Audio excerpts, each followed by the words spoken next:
Hello, everyone. Welcome to another episode of Guthix Rest. This is Guthix Rest, episode number 3.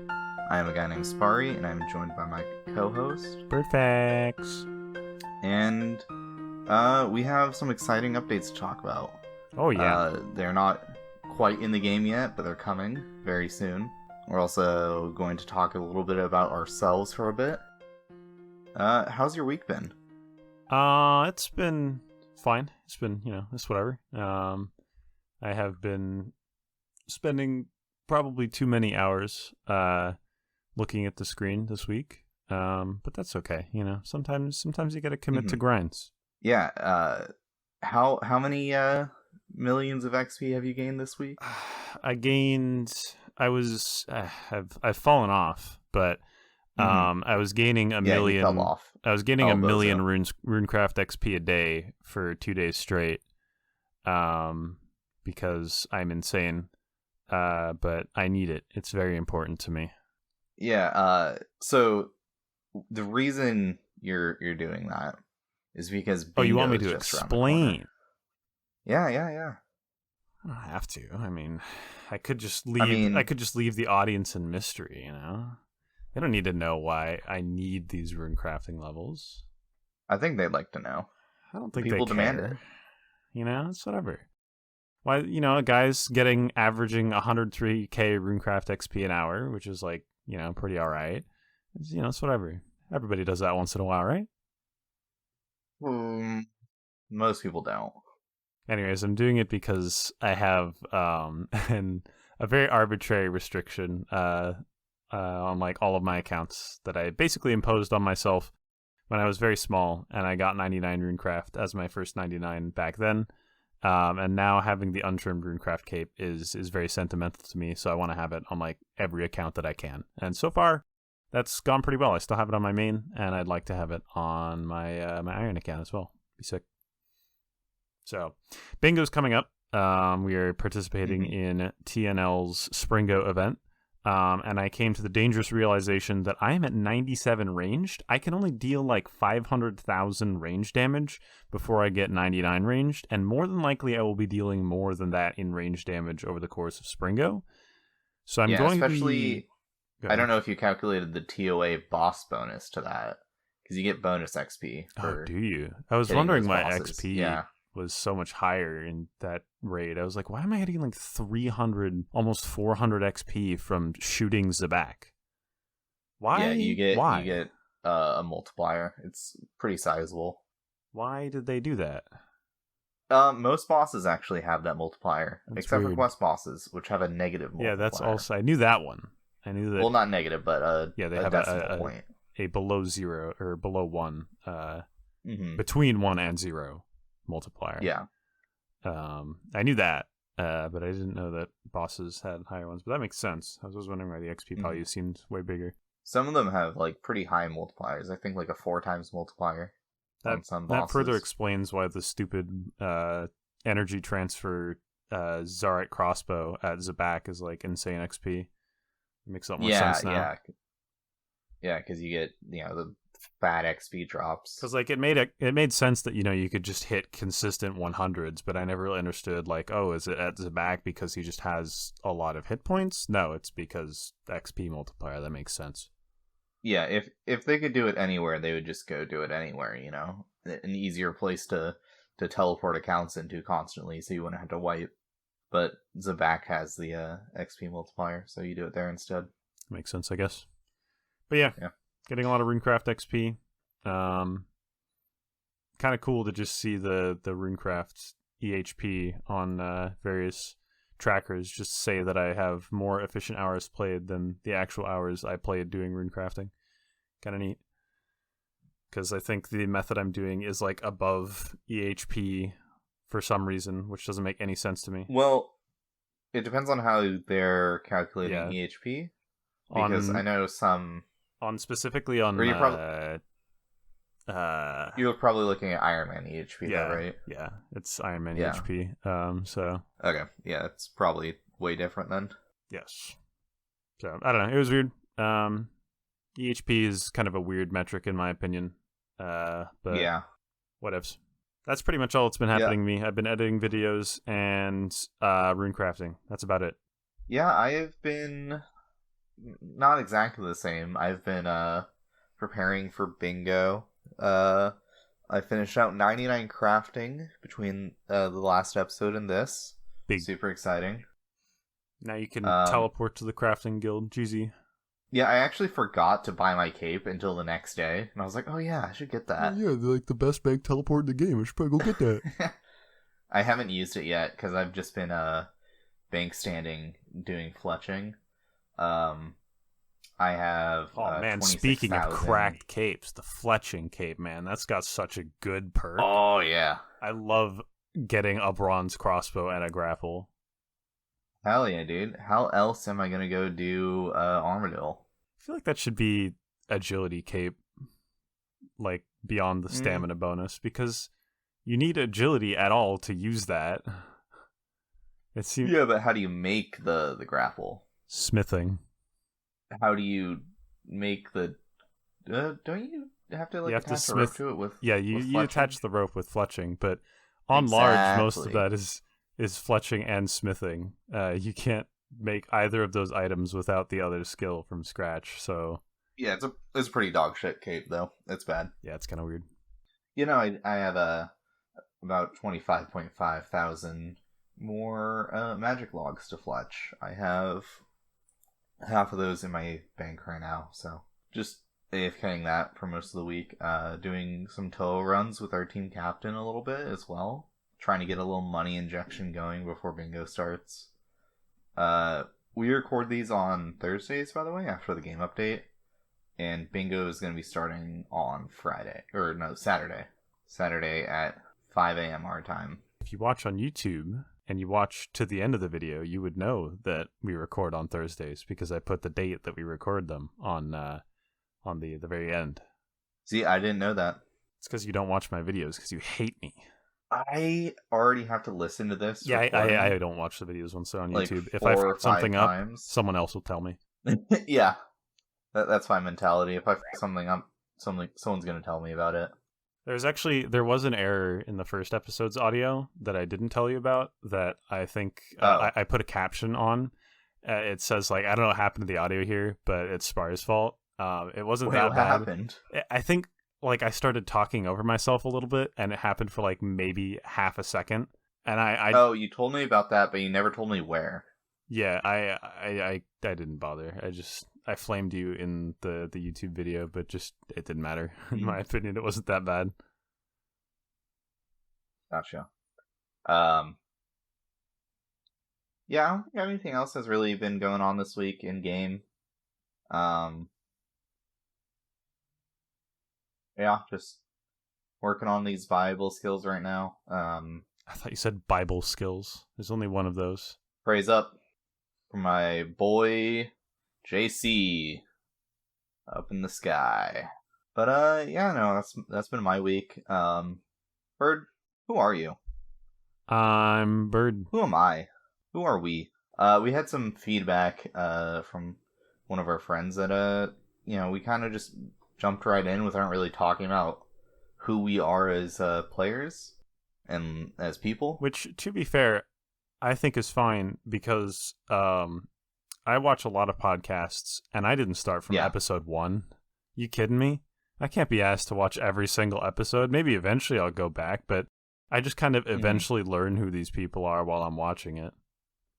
Yeah, I think that's sort of like podcasts aren't really like a series. You don't need to watch them in order. It's just kind of, you can jump in whenever. You can listen to them in whatever order you want. And, that's kind of how this works. But, I figured, hey, we can spend some time to kind of just talk about our RuneScape journey. I think that'd be kind of fun. I don't think there's anything wrong with it, but, that's my immediate thought about that. It's just like, it's kind of whatever. Like, it's probably worth doing, but it's just not completely necessary. Yeah, I mean, I didn't initially have plans to until someone was like, hey, you should do this. And I said, sure. Especially since the game update this week was kind of light for the most part. Yeah. Except for the beta stuff, but we'll get into that in the second segment. Hopefully the chapters on this video work. Yeah, I'm not hopefully. mad. So Bird, how did you get into RuneScape? What was your first experience with the game? Where did you hear about it? That's honestly a great question. I'm not sure I completely know the answer. I started playing in like 5th grade, I think, so still in elementary school. I genuinely don't know when or why I started playing exactly, but I have memories of, we used to have, there was one PC in the house. It was in the very back room of the house. Yeah. And I would go back there. Sometimes I'd wake up early in the mornings before school. I'd go back there, I'd boot up the PC, I'd connect to RuneScape, and then I'd just sit there all morning playing RuneScape until the bus came, or, you know, I got driven to school, whatever happened to go on that day. So genuinely, I have no idea why I started or when, but I sure You probably did. saw it on like Mini Clip or something. Yeah, you know? I played a lot of addicting games and like armor games. It was on there too, yeah. There's a chance it might have come from there. There's a chance there's pretty low chance that somebody from school told me about it. When I was in elementary school, absolutely nobody played video games. Or people probably Really? did, but nobody talked about it. None of my friends in elementary school ever talked about video games, and so neither did I. That's weird. That's the opposite of my experience. That changed in middle school, but in elementary school, absolutely nobody talked about it. So I started playing when my cousin Audrion told us about the game. Shout out to my cousin, love you. We should talk more. It's been a while. But he told us about the game and got us into it. And this would have been 2006. And so I was in elementary school then. And at the time I already played games like Club Penguin and stuff. So this was just another online game to play. Great time, a lot of fun. I had no idea what I was doing as a kid. I have an account that is now forever locked away on RS3 because I can't remember the login info for it, but all I would do is sit in free to play because my mom wouldn't spend the money for my membership, and I would just fish in a barbarian village all day. And I probably ended with like 50 fishing. I have no idea how I like spent hours and hours. Halfway there. Yeah, it's halfway there. Yeah, I would spend hours doing that, and I just had dog shit stats. Yeah, I mean, that's probably what I did in elementary school, too. I can't really remember, but... Yeah. I remember as a kid getting... I had at least Addy armor at some point. You know, a solid 30 defense. That was probably more than me. And I remember getting scammed for it. Someone near Barbarian Village, it was between Barbarian Village and Falador, I remember this specifically, told me that he would trim my armor. Classic. So I traded it to him. And then I got scammed.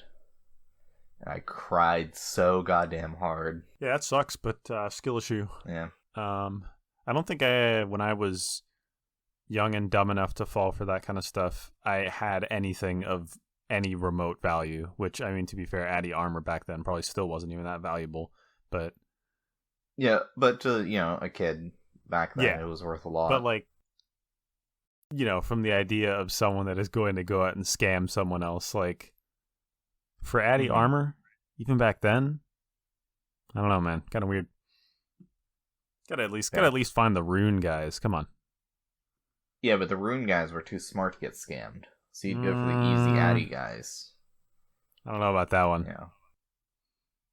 Rune armor back then was expensive. Yeah, well, there's a lot of people in dragon equipment these days that are dumb as fuck. Yeah. So yeah, I played back then up until a little after summoning came out, but I just really hated summoning. I literally couldn't figure out the skill, but that's not saying much. When I briefly had membership for times, I recall me and my twin brother trying to figure out how to do Slayer, and you know, we would open up the guide, see that the highest or the lowest Slayer monster was a crawling hand at 5, and then we were just like, all right, well, can't figure out the skill. We didn't know about like Slayer masters back then. Were Slayer masters on the skill guide? They are, yeah. I mean, they are, but I'm wondering if to perhaps give your younger selves any amount of credit, maybe they weren't then. I kind of doubt it, but Yeah, I don't know. I'd have to see like a video of it from like way back when. most likely they So probably maybe, were there, but but like maybe they weren't. looking at the Slayer guide, right? Um, oh, it actually tells you where they are. Never mind. That's true. I was gonna say it. Yeah. Yeah, But I was gonna say because Duradel is the only Slayer master that has a Slayer level requirement, so I wasn't sure if like, oh, maybe Duradel wasn't added to the game or something yet, and they didn't actually have a listing of that. No, Duradel was added in 2005, so. yeah. Wait, no. Other Slayer masters have a Slayer level. Oh no, they have combat level requirements. Yeah, they have combat level requirements, not Slayer requirements. Yeah. You're right. But yeah, no, summoning I really didn't like, as well as the like free trade being removed and some of the other updates. I remember like the HD RuneScape 2 era where they were like you could swap between the two, and around then is when I quit. You could swap between the two? Yeah, you could go from like the old style to like the HD style. Clearly I did not play during then, or just didn't notice that feature.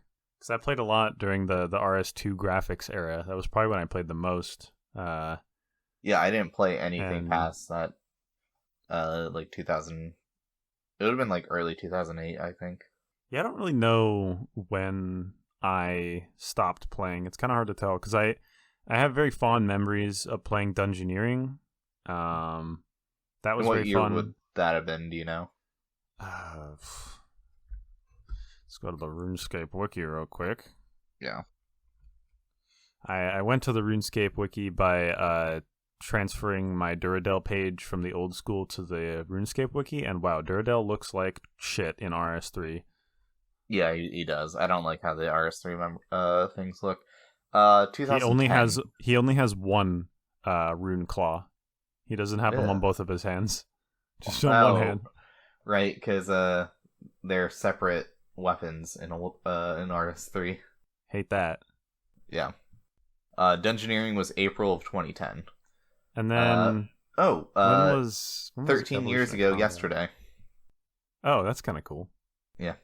Evolution of Combat was I want to say it was after that, but I don't actually know. No, I think EOC was before Dungeoneering. I'm glad that I'm trying to look up Evolution of Combat and the RuneScape wiki is just not loading. That's cool. Here, I got you. EOC was November 2012. So actually, I was wrong. Yeah, it was after. I was very confident I remembered playing Dungeoneering with pre-EOC type stuff. Yeah, it's just not loading the fucking... Oh, there it is. Yeah, EOC, there it is. Because I remember EOC actually like dropping. Because it kind of dropped... I want to say it kind of dropped in like waves. There were certain like changes that happened. Because I distinctly remember... I distinctly remember them changing the animations for spells. Like instead of just like a green orb coming out of you when you casted an earth spell, you'd instead do this like cool animation where you like used magic to rip a rock out of the ground and you'd throw it at the enemy. Which I will say I thought that was sick. I was like, that's so cool. The animations in RS3 are kind of sick for that stuff, but yeah, there's definitely some cool stuff, but the RS2 I like kind of liked the art style just because it was very nostalgic. Well, because it is nostalgic. It wasn't nostalgic then, but it is now. So there's probably a bit of rose-tinted glasses for me for that art style. Yeah. But RS3 just looks weird to me. I'm not a huge fan of it. The long arms are what get me. It's not like bad, but I definitely would not describe it as pleasing. I think like the characters and a lot of the armor and stuff I think looks bad. The environments I think can look very nice though. As long as it's not like any of the I don't know, legacy areas that they've just crammed with a million things everywhere. Have you seen oh boy. I want to say it's the like the Warriors Guild area, like just north of Taberley, or the Uh, Burthorpe area. Burthorpe is the new Yeah, Lumbridge in RS3. and it looks weird as hell. I don't. Yeah, It looks like simultaneously empty and cluttered. I don't get it. I told you a while back I tried out RS3, right? I think so, yeah. And I actually, before I got into old school, I didn't know old school existed. And I was like, man, I want to go back to RuneScape. So I logged into like RuneScape, which is RS3. And I was like, I got to whatever tutorial it was that they have now. And I was like, this is weird. And I don't even think I finished the tutorial before I decided that I hated the UI, I hated the graphics, and it didn't feel like what it used to, and I just left. So, when you played RuneScape back in the day, did you first start playing with the old school RuneScape tutorial island, or did you play with the one that was like you had to kill a dragon? My first account, I had Tutorial Island. Okay. I had a lot of accounts when I was a kid because I kept forgetting how to log into them, and I was too stupid to use the password recovery system for some reason. So my first account, I did Tutorial Island, and then I don't remember the numbering of the accounts. This is part of the reason why all of my accounts from back then are just completely unrecoverable. They're all username login accounts that I don't know the password to. I think I recovered one of them recently because I found an old notebook of mine that just had in my old shitty handwriting RuneScape, and then there was a username and a password, and I logged into it, and it was just sitting in Alcard. So I actually have a username login account. I didn't know about this. That's crazy. Yeah, I have a username login account. It's a shitty account. It was clearly one of my throwaways that I forgot the password to very quickly, which I don't know how I forgot the password. I wrote it down, and it wasn't a very complicated password. But clearly I must have like lost that little journal or something. I don't know. But yeah, I tried recovering my username password account, but I know the username, but the password was before like I had any sort of standardization for my passwords, which is a horrible security. Don't do that. But for a brief time, it was the only way to remember passwords back then. There was no such thing as password managers. There was no saving passwords in your browser, and writing them down in your computer felt wrong. Writing them down in real life felt wrong. So I feel like a lot of people probably came up with like a system. Yeah, so I had a system for passwords, and I do like slight variations on them between accounts for, to make myself feel like I'm being secure, but it really wasn't. But this was pre that, so I don't know what I would have used. Yeah. And this was pre my current like professional email, because I have an email that's just my first name, last name that I made in middle school. As part of like a computer science class or something. So I'm like, I don't know the email I would have used. I don't know anything about the account besides the username and like the geographic region that I was in when I made it. So I tried recovering it, and they're just like, "Lol, get bent." I'm like, yeah, that's fair. There were a bunch of accounts I had going back to the you're asking me which tutorial I've done. I basically did all of them up to like Evolution of Combat. I did every single one because I kept getting locked out of my accounts because I was an idiot for some reason. Damn. I think that's not actually true. I think by the time like 2009 or 2010 rolled around, that was the account that stuck with me until I quit, which I cannot recover because it is tied to an email address that basically doesn't exist anymore. That inbox is inaccessible. That's very unfortunate. So it's an old like Verizon.net email that I've like tried to figure out if I can like reroute or access the inbox of. Oh, I'm assuming they don't have an email service for that anymore. It seems like their service is just dead. So damn. I don't think I can recover that account, which sucks because that's the first one I got a 99 on. That's the original one I got 99 Runecraft on. So yeah. I mean, maybe you can contact Verizon and see if there's a way they can like It sounds help like you out. so much more effort than it's worth. I really don't care that much, you know? Like, it'd be kind of That's fair. cool and novel, but I don't think I'd ever use the account. I'd, like, log into it once, be like, wow, look at all this stuff. Or I'd be like, wow, look, somebody hacked it, and now it doesn't have anything on it. And then I'd just never look at it again. Yeah. That So- account exists in my memory, and that's all the only place it needs to exist. So you had mentioned that you briefly tried out RS3 because you had an itch to play RuneScape again. But what made that you was probably go... like 2015-ish, I think. 2015, 2016. And So Old that School would have been existed, after... but- Yeah, that would have been after the launch of Old School. So what made you go back to Old School eventually? When did that happen? I went back to Old School. This is actually on... I have a personal wiki page on the Old School wiki. I have the exact date I started playing Old School because I made a new account for Old School because I had to, basically. Yeah. I started playing Old School RuneScape the 31st of May, 2018. Okay. That was when I made the Birdfaxer account, and I started playing Old School RuneScape. I don't remember who it was. It might have been you. I think it might have been Julian. Wait, but- sorry, what year was this? 2018. Okay, this would have been possibly me then. Yeah, it was either you or Julian or a combination, but people near me were playing Old School RuneScape, and they were like talking about how they were playing RuneScape again, and it was a lot of fun. And at first I was like, that's stupid. I went back and played RuneScape, and it sucks now. And they were like, no, there's an old one. You can play the old one. And I was like, I feel like I huh. remember this conversation. I think Yeah, this was me. It might have been with you. I don't really remember. But I started playing, and I, for the most part, haven't stopped since. Yeah, that's pretty similar. So when the Old School poll came out, I wasn't super interested. Dude, I didn't even know that ever happened. I was I like only knew so it gone out of happened- RuneScape by that time. I probably quit like a year before it happened. I only knew it happened because of my brother. Yeah, I was out by then, so Yeah. My brother was like, "Hey, the Old School poll is a thing. You should play Old School with me." And this was, whatever year that came out, 2015 or something. Or no, 2013, right? Because we Yeah, just it was had our 10-year 2013. anniversary. And I'm like, I don't really care. This would have been and to sophomore be honest, year I don't of think high I would have school. really cared either. Just because it was like RuneScape as it was in 2007. And Yeah. in 2013, playing 2007 RuneScape wouldn't have sounded appealing to me.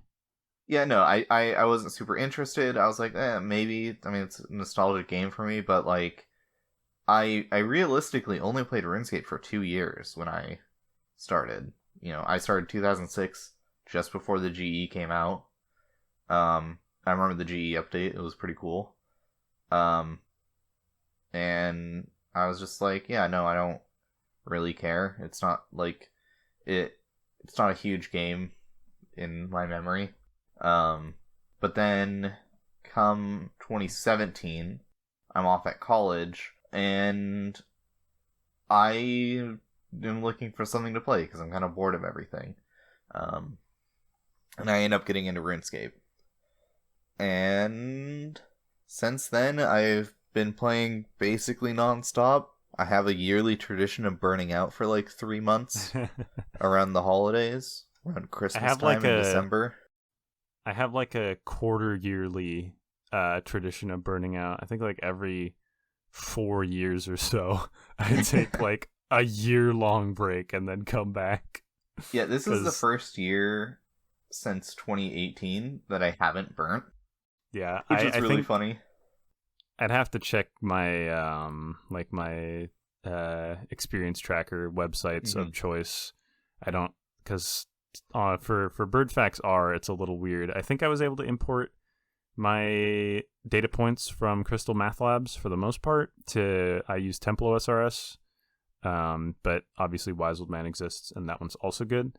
I have to Yeah. look through and see like when I stopped, because I've stopped a couple times, but usually it's only for like a couple weeks, and then sometimes it's years at a time.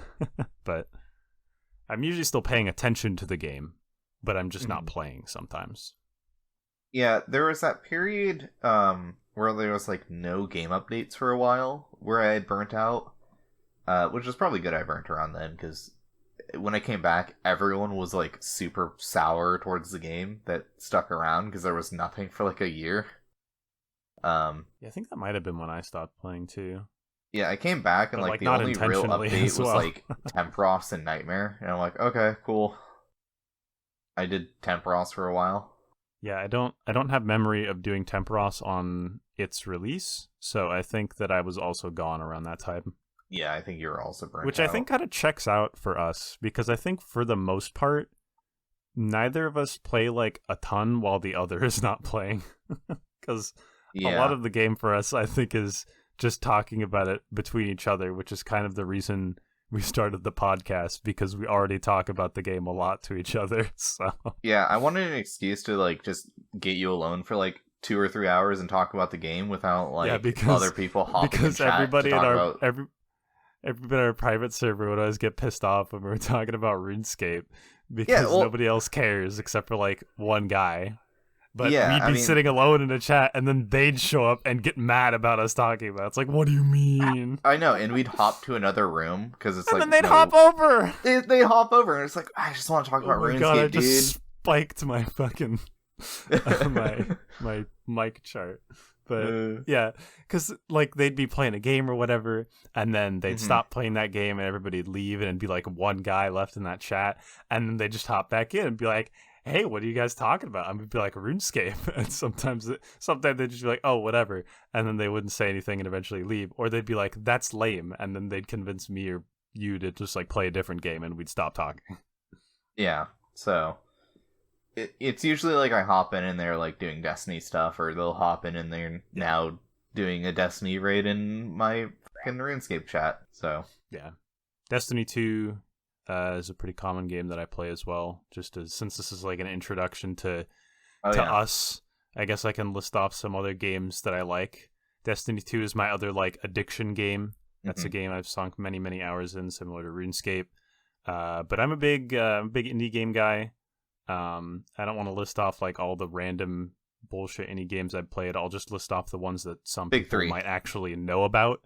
Um, Obviously, I've played the big ones. You know, you got your Celestes, your Shovel Knights, your Hollow Knights. Fucking everybody knows about those games. Those ones are very good. I hate people that are like, yeah, I play indie games, and then they list those three. So I'm kind of being that person right now.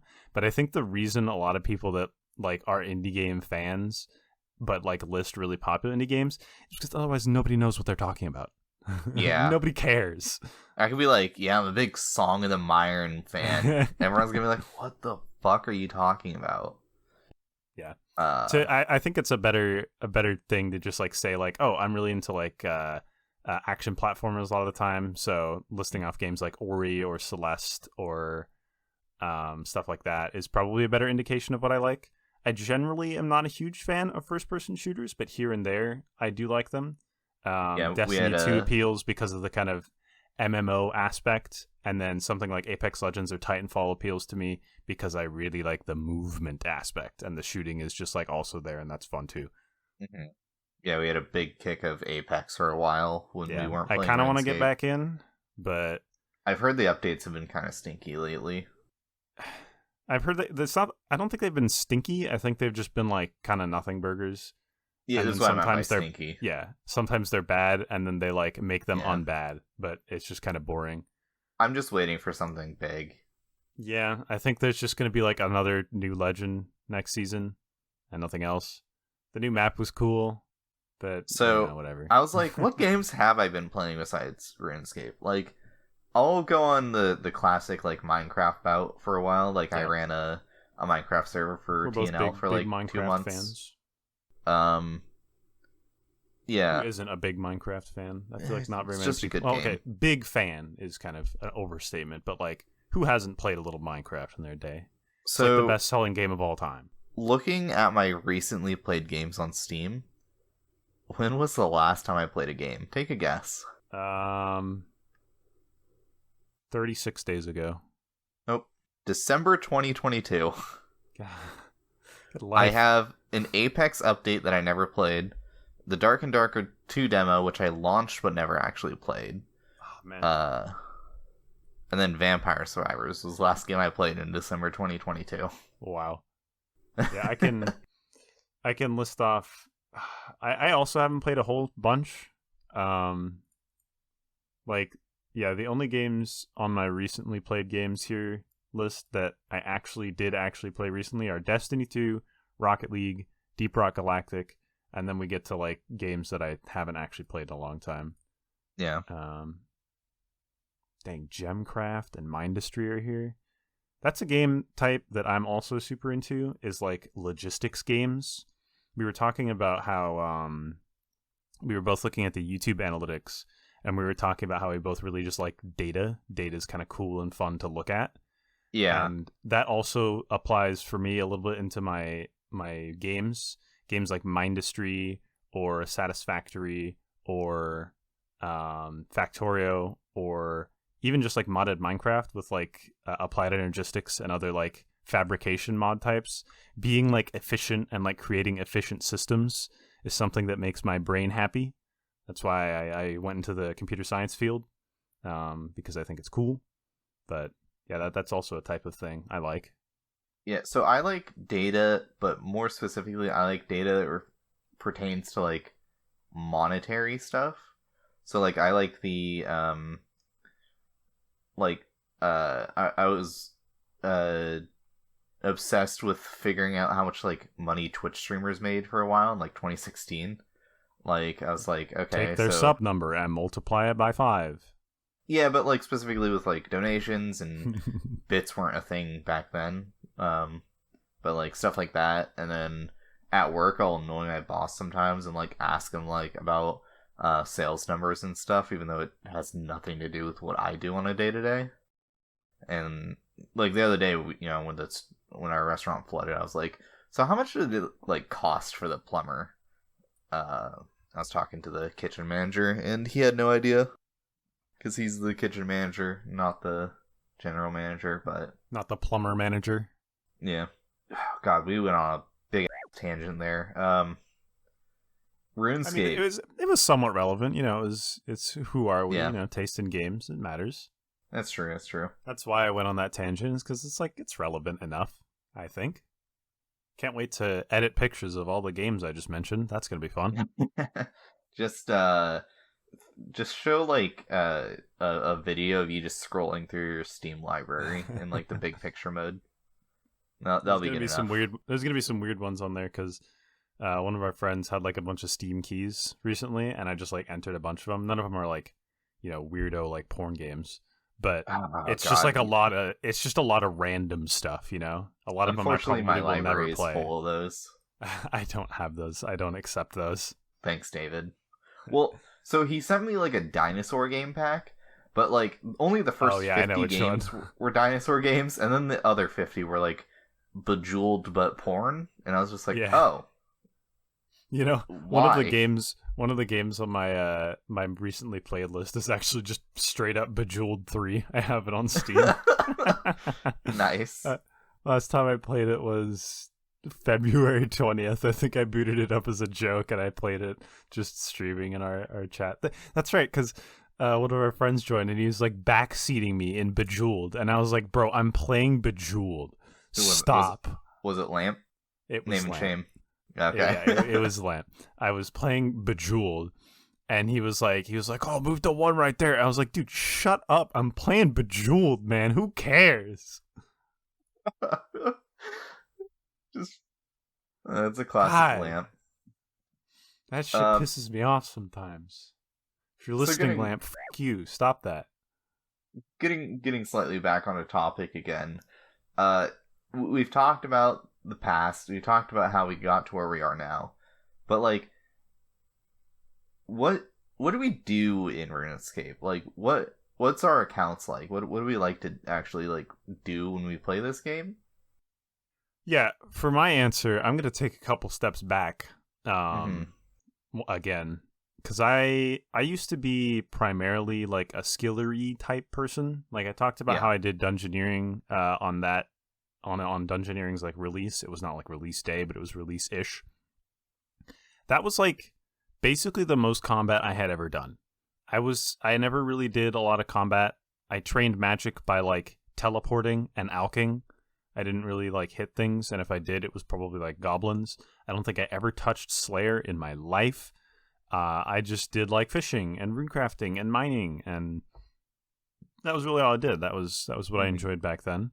And when I started playing old school back in 2018, that was kind of what I did again. For the most part, I did a lot of skilling, and my number one goal was to get 99 runecrafting again.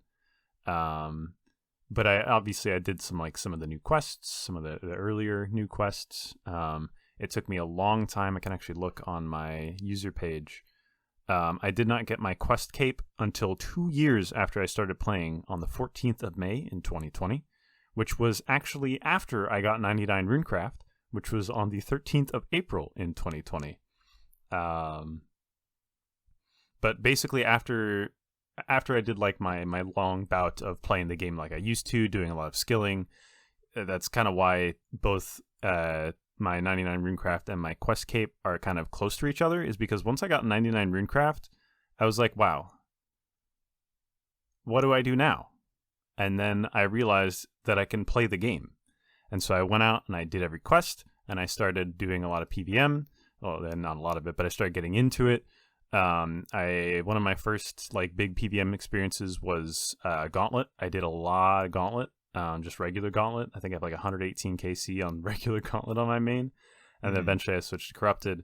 I did Gauntlet before I did Jad. Like that was my first big PVM thing, was I did Gauntlet. Then eventually I went and got a Fire Cape, and I started learning like Chambers. Went on a magical adventure. So nowadays I'm probably what you'd expect out of your air quotes average old school player. I do a lot of PVM. I still train my skills. I'm very completionist. You used to have like an aversion to like doing Slayer. I remember. Yeah, we talked about this before, but that's because Slayer sucked. And sucks at Slayer low levels sucks. It's just it's boring. Carter has the same. My brother has the same thing. He hates doing Slayer because it sucks. At low levels, it's not fun. So I understand why previous me and current my brother hated it, because it's just boring and not good at lower levels. Yeah. But yeah, at this point, I'm more of an average type of RuneScape player. I would say I'm kind of more towards the completionist type. I like to get I got my quest cape. That was my first thing I did on my group Iron Man. I rushed quest cape as quickly as I could. I like to get my diaries done when new quests come out. I like to have them finished. I always do my clues, even my elite clues, because I'm like, what if I get the collection log slots? I just like getting stuff. So yeah, that's pretty similar to me. I'm not going to get super in depth in like my account history. I started in 2018 and I just kind of played. I worked towards a quest cape. That was like a thing. My first like really big goal was just work towards quest cape. I set like kind of smaller goals along the way. I had like I saw the Bone Crusher as something that would be like really neat to have, because I was like, oh, it just gives you prayer XP whenever you do anything. I want that. So, newbie me just rushed towards Mauritania hard for the Bone Crusher. And then after that, I rushed the Quest Cape, and I got that pretty early on my account. I was kind of proud of having that so early. And then after that, went for the Achievement Diary Cape and the Music Cape, because I wanted them. And now I have them, and it's great. I love having those capes. Yeah, it's funny, because there's like a direct correlation to the way my account progressed, because by the time I was done with 99 runecraft, I didn't really know what to do. Yeah. And I think I basically like asked you, and you had like recently, like I don't know how recently, but somewhat recently, within like maybe 6 months-ish, gotten those kinds of achievements done. I think you definitely had your quest cape 100% by then. Yeah, I think and I maybe had this. your music cape by then as well. And you were like, just go get quest cape. And I was like, yeah, sure, that sounds fun. Yeah, it was really motivating to get those, but unfortunately, when I got quest cape, I burnt, and then when I got achievement cape, I then also burnt. I think for Diary there's- Cape, it makes a lot more sense because there's a lot of kind of long, possibly a little bit slog-full grinds to get Diary Cape. Looking at you, Desert Elite with 91 Thieving and like 85 Prayer. Some crazy skilling requirements on that one. I think Mori Elite was the last one I got because it has like the it's 90 you have to catch a shark, yeah, or 90 something fishing that you need. Yeah, that one's also a little rough. 96, yeah. You can boost that one from 91 though, so you can, yeah. But that's still almost halfway to 99 at that point, so yeah, it was rough. That took me a long time, and then once I finished that, I just burnt out for a while. But then I came back, and I've been having a great time. I really like doing clues. I have nearly 1,000 clue completions. I'd have way more by now, but I've been working towards maxing this year, so I've just put on hold killing Sarachnis and doing masters, because I really want the good boy. That little hound. Yeah, the Bloodhound. Such a great pet. It's a cool pet. Yeah, I hope to get it at some point. That's not, whatever the insanely high drop rate is. I think 1 in 1,000 or something. It's quite rare. Yeah, I'm at 142 master completions, so. Can't believe I don't have it yet on my group iron. I think I have like 10. Ridiculous. But yeah, no. I think that basically is who we are, what we've been doing, how we got where we are in game, at least. Yeah, for the most part. Yeah. And I think we can move to break, and then after the break, we'll talk about the new updates and what's going to be coming to the game very soon. Sounds good. And this episode of Guthix Rest is sponsored by Miniclip. Starting our addiction at a young age. Miniclip. This episode is also brought to you by Armor Games. They sure do have games, but I'm not really sure how many of them were armored, and the website probably wasn't that secure. 4, 3, 2, 1. 0. Wow. Well, Welcome back from the break.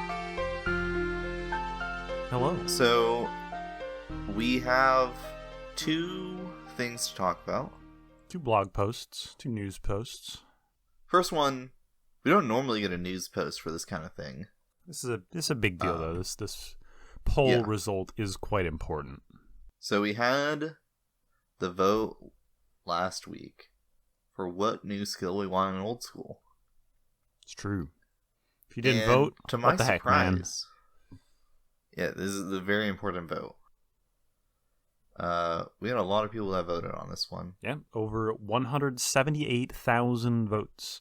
It says at the top. If you look at the total, it is 178,951 exactly. Wild. That's a lot of people that voted. And I'm surprised by the outcome, honestly. If you were on Reddit at all during the vote and after the skill pitches, the clear, or what I thought was the clear fan favorite was Shamanism. And it got pretty close. Sailing got the win at 59.2% of the vote, with Shamanism at 58.8% and Taming at 39.9%.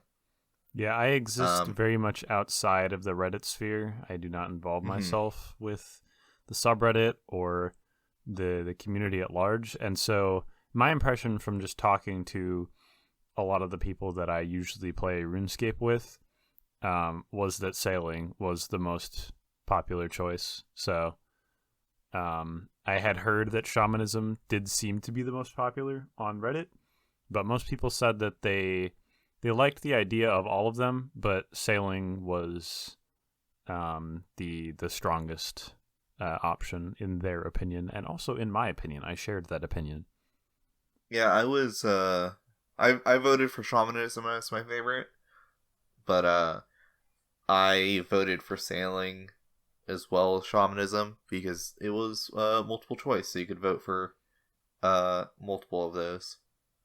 Yeah, I didn't realize it was multiple choice, honestly. I just opened up the poll and saw that there were 2 questions, and I was like, man, I don't care. I just clicked on sailing on both of them and just sent it. That was like the one, Yeah. I like one tick voted. I didn't even read it at all. Yeah, so the 2 skills were under 3% difference, and apparently at points were just 100 votes apart.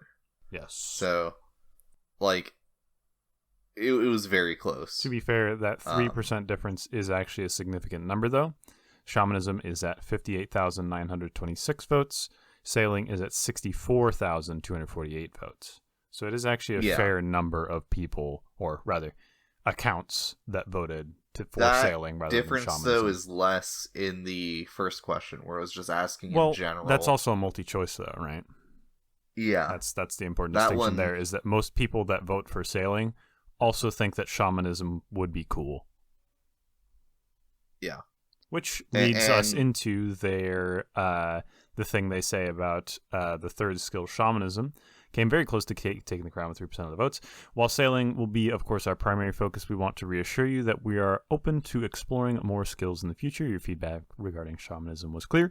You love the concept of the spirit realm and see the potential to revitalize underused areas of the game. You also like the idea of exploring our lore-rich and in general, our rich lore, rather. And in general, a production and gathering skill was something the community felt would fit into old school RuneScape because it is so popular.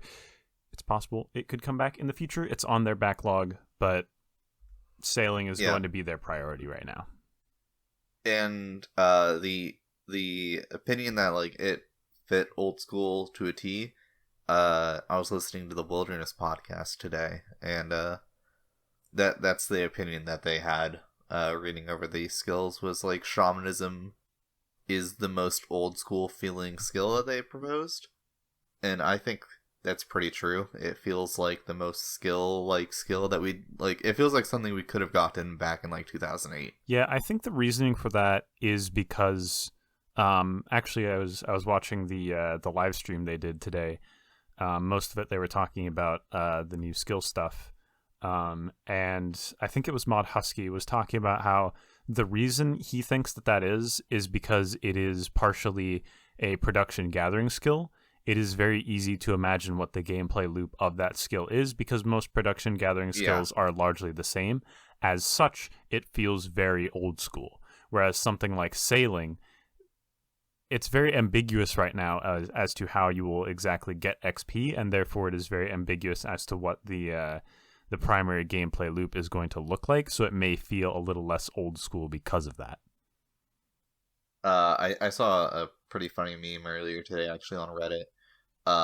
It was someone talking about like what would training be like. Is I'm curious what the training method would be, but for now, and it's SpongeBob. I'm fishing at sea. I'm farming seaweed at sea. I'm training construction at sea. How I burnt my hand fire making at sea. Yeah, I mean, I imagine it will probably be something to that effect. I imagine that when they have, certain navigational challenges or stuff like that, like when you successfully complete a navigational challenge, like avoid a wave or a shark or what have you, you will probably gain sailing XP. You might gain sailing XP from perhaps managing a crew, various aspects. But these are things that they're going to be nailing down, which they actually... apparently tomorrow are going to be having a meeting about exactly what their priority list is for moving forward, what they need to flesh out, what they're going to talk to the community about, what they're not going to talk to the community about immediately, perhaps talk about things later. Their game plan has not been set up yet. They were very clear about that, and they're going to be doing an internal meeting tomorrow, I think, about that. Likely we probably won't hear too much about it for a little bit, but they're gearing up right now. Well, yeah, that's good to hear that they're trying to come up with a game plan for how to tackle the skill and figuring out what it actually looks like. Because, the biggest question is, how will training look like for the skill?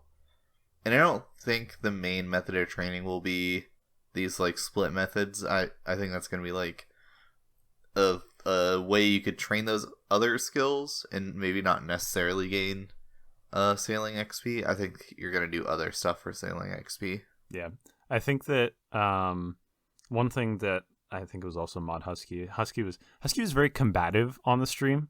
Not like super combative, but like sometimes they'd talk about like kind of the pressure points that some of the community has, and he was very quick to shoot down like some of the super negative responses. Like he was talking about how a lot of people were talking about sailing, and he was like, a lot of people still consider it a meme skill, and I just don't get that. What does that mean? And I was like, you go, Husky, you fucking tell him. Yeah, well, like, I think people have that perception that it's a meme skill just because of its history, the April Fool's event. But that's I think Husky has a point though. He's like, what does that mean? What does that mean? You're just saying that because it was an April Fool's. What do you mean a meme skill? Like, I think it was a valid point, and he said some other somewhat combative things to kind of like shoot down some of those arguments. And then I think Alina was also there, Mod Elena, and she was a lot more like, oh, well, if you don't like the skill, make sure you let us know what you don't like about it, and help us, turn it into something that you would like.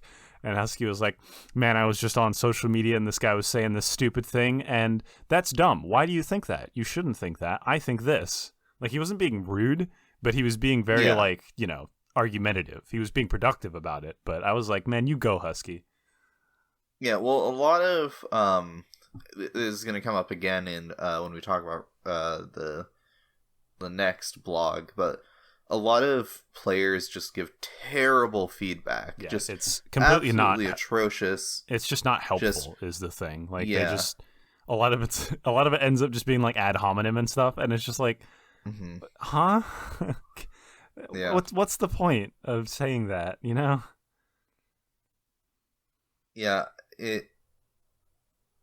it's probably hard to be a JMod sometimes. With like the way the community reacts. I have so much respect for developers of games as long as their game is actually good. And even developers of not good games that are genuinely trying. As long as the developers are genuinely trying to make a good product and are doing so in good faith, which sometimes it can be hard to tell if they're doing that. But I genuinely feel I empathize with them, because it's just like, man, you want to make the best thing that you can, and a lot of times you don't know what the players want, what would make it the best for them, and you just go to get their feedback, and they're just like, this sucks and it's stupid and I hate it. Yeah. Yeah, or who thought of this? Or there's the whoever thought of this, like, go die. Yeah, there's also the people that are just like completely negative to like anything that they propose, and they'll just ad hoc reason why like they don't like what it is. They'll decide first, I don't like it, and then they'll come back later and be like, okay, now here's why I don't like it, but it's just completely made up reasons. Yeah, and I don't know how true it is, but Husky was talking a lot about how it seemed that a lot of people had preconceived notions of what sailing would be, and they got a lot of feedback about like, oh, it's going to just be instanced, and I think that's stupid, and you shouldn't have sailing. And he's just like, we didn't say it was going to be instanced. As a matter of fact, we said we probably don't want it to be instanced. Like, a lot of people are apparently just completely misinformed, which is unfortunate, and then they just leave misinformed. And I mean, that feedback. comes from the old pitches for it. Yeah. Because like there's definitely some understandable reasons why people are going to have incorrect information. And Husky was also talking a lot about how for all the skill pitches, there were a lot of things that people just like basically made up and were talking about as if they were fact and why they don't want the skill to exist. I like the instance thing is not a particularly great example, but that's like one example of where he was just like, this is not a thing anymore. And there was a lot of stuff like that where he's just like, this is not a part of the skill pitch that we have put forth. This is not a helpful piece of criticism. There's a lot of like people that will have read one blog and then they maybe missed like an update to a thing. Which to be fair, is understandable. Nobody can be expected to like read everything. Yeah. But when you are trying to present an argument and feedback, it is often in your best interest to try and be as researched as possible. So Yeah. seeing all these like people that are like trying to give, like for people that are just like throwing out insults, like whatever, man, just they're probably not going to read it anyways. They probably don't care. But for people that are trying to give genuine feedback or criticism, it is definitely in your best interest to be as studied on the topic as you can be, which can be annoying, honestly, but yeah, it's just kind of what you got to do. It's part of the JMod's job to end up, filtering through the feedback and figure out what's like actually useful and what's just, people going off incomplete or just completely wrong notions of what the skill or idea is. But yeah, no, sailing is what we're going to continue with for the skill. They're going to work on it and then come back to us with whatever they've worked on and have some more polls for it. Yeah, and they said we're not necessarily getting sailing, by the way. We can still vote no to it later down the line. They said on the live stream, they said that they don't know. They don't have a timeline for exactly when this new thing will come out. They're going to continue, talking with the community through like Reddit and more specifically their Discord that they have. But they said that most likely the next pitch is going to be probably a couple months, 3, 4 maybe out. So. Yeah, it's going to be a little while before we hear like a big official post about sailing again. But there will still be talks about it with JMods. I'm sure they'll continue to talk about it on the streams because they still want feedback as they get to these possible pressure points that might be issues with the community. But the next big pitch isn't going to be for a little while. Yeah, I wouldn't expect the skill to come out for at least a year just because the amount of engine work that's required is going to be a lot. But yeah, that's enough about skills. Let's talk about the game update that just came through. Yes, sir. The Desert Treasure 2 Rewards beta. So before we talk about like the big thing, the beta part, I'm just going to scroll all the way to the bottom and we're going to talk about what actually is in the game on the live servers. The changelog is actually at the top. It's actually like a direct changelog up at the top. Yeah, that's for that's like the TLDR, Yeah, I mean, that's in the game. True. So we got some more Pole 79 improvements. Revenant tasks are bigger now. They're not bigger. You can use Slayer points to extend, or not extend them, but yeah, is it extend is the wording? Yeah. Yeah. You can unlock a thing that makes them bigger tasks. Yeah. Thank you. There's also the Sleepy Tablet is now guaranteed at 100 Fasani Nightmare Casey. If you've already done 100 and you don't have the tablet, you can just do it one more time and you'll get the tablet. And Laren's keys are now tradable on the GE. Yeah, it seems like a weird change if you don't really know anything, because I didn't really know much about that, but when they announced that, and the reasoning for this is because there was a lot of transferring of Laren's keys that would go on, like people would trade each other GP in the hopes that they would then go out into the wilderness and just like kill this guy that they paid to kill, essentially, who would have X amount of Laren's keys, and that's how people basically traded Laren's keys. So yeah, and the reason you could PK a Laren's key, they didn't want them to be tradable in the first place, but because they're like a wilderness item, you need to be able to like PK the keys off of people, otherwise it's risk. It's part of the risk reward mentality of the wilderness. The idea behind Laren's keys were that they were an additional benefit to Wilderness Slayer. But since you can get them, that is also an additional risk, as PKers are wanting to PK you more because you might have those Laren's keys. And those are some juicy little boys. And the final thing is that Artio, Calvarion, and Spindle now have high score pages. Wow. Cool. I'm not really sure why they didn't to begin with. Kind of weird. Yeah, I thought they just weren't going to get high score pages based on, like, what they had said. But now they have them. Yeah, Cool. I didn't really understand why they didn't have high score listings, because they track separately. It already tracks their KC separately from the main boss, so why not just put it on the high scores? I assume they didn't want to crash the high scores like they have in the past, but I don't know. Kind of doubt it. It's weird. Yeah. But now they're tracked, so that's cool. Very cool, very But epic. now we can talk about the big stuff. Right now, you can log into the game and go to some special worlds. Worlds 401, 405, 407, 409, and 412.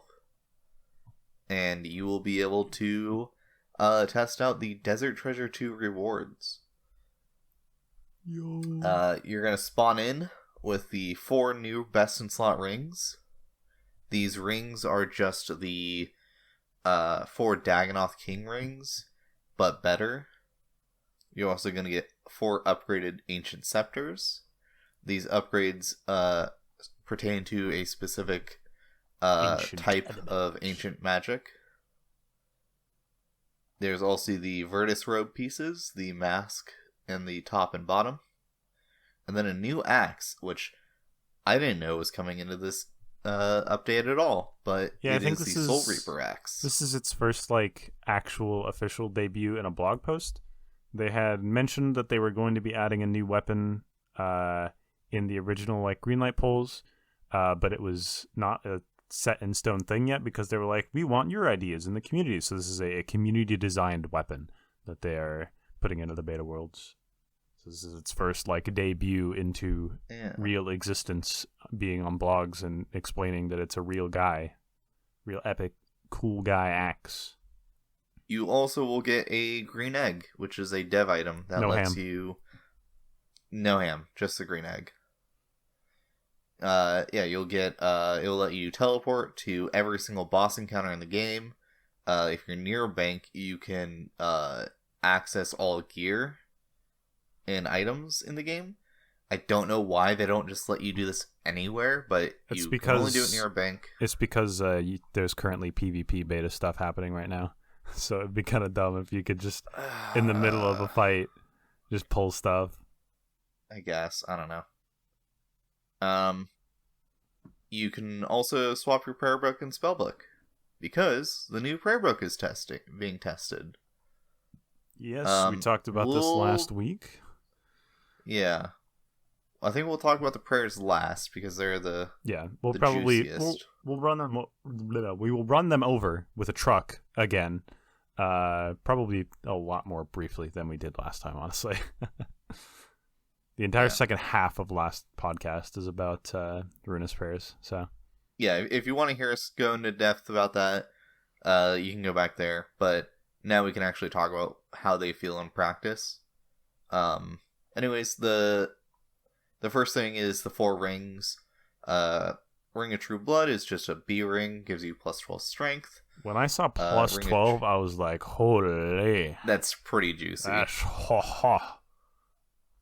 Ring of True Ice is 15 magic and 2% magic damage. There's another juicy Ring one. of True Smoke is 10 ranged and 2 range strength. Also pretty good. And the biggest meme of them all, the Ring of True Shadow.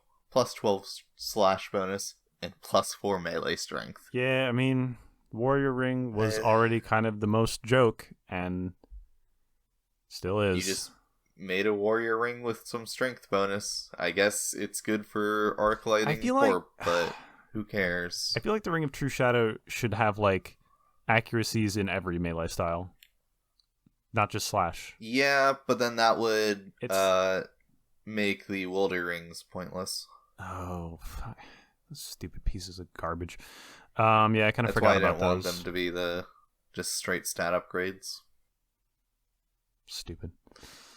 Yeah, no, I mean they're just better versions of rings. You might start bringing a Ring of True Blood now instead of Yeah, so this was a point the of light bearer contention. everywhere. This was a point of contention for me. When I was voting on this, was not sure if they were making just straight up better versions of the rings, or if they were trying to ask if you should get like a thing that upgrades the DK rings. I still don't know. Yeah, I don't know what it is, because the way it's phrased here, it looks like it's just like you get them, which in my opinion you just straight up get them. Kind of sucks. DKs are going to become an actual joke dead boss. Yeah, I got in an argument with the Iron Man and Petscape about this.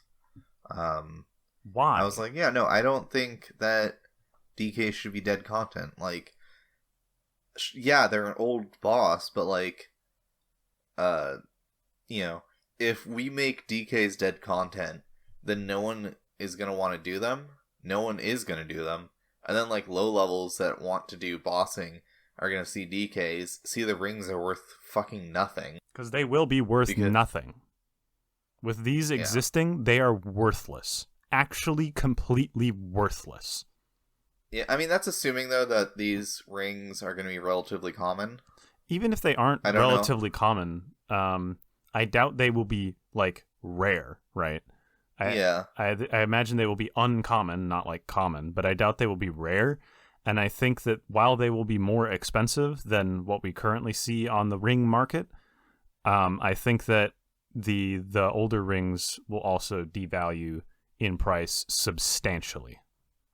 Yeah, because these are just so much better. Bad, man, to make such an old iconic boss just worthless. Yeah, no point to do. And I was slightly thinking about this before we started recording just now. There's a couple problems that I have with like the upgrade path thing, and it's the same problem that I have with the current reward space of shamanism. I like to get a thing and be done with it. I don't want to have to go around enhancing it. I don't want to have to go around, imbuing it. It's a current problem that I have. The DK rings suck until you... Well, they don't suck, but they are just less good until you go imbue them. And I think that's dumb as hell. You don't have to imbue. I think you just straight up get the stats. I'm worried. I don't think you have to imbue them, but this is like part of my like... Are they upgrades to the rings, or are they straight drops? Because they're called rings of true blood, ice, smoke, and shadow. Do they come as a ring of smoke, ring of ice, ring of blood, and ring of shadow? Because I'm very confused as to why the true is there at all. It seems like a very unnecessary word addition, I think these are placeholder names. I'm going to hope they are. They're bad names. Yeah, they're kind of lame. I understand it because I mean, I think we all know this. The four like big bosses are going to each be themed after each of the ancient elements. So it makes sense that each of them would drop a corresponding elemental ring. So it would be cool if they did get different names. Maybe they'll get like, some old guy's name, kind of like the Vows, how they have their Glacius or Cure or Fumus or whatever, and Umbra. Mm-hmm. Maybe they'll get like other... I was going to say poor Umbra, just forgot him. Maybe they'll get, kind of names like that where we could have like these somewhat ambiguous lore characters. It definitely always cooler names. Yeah. But I don't know.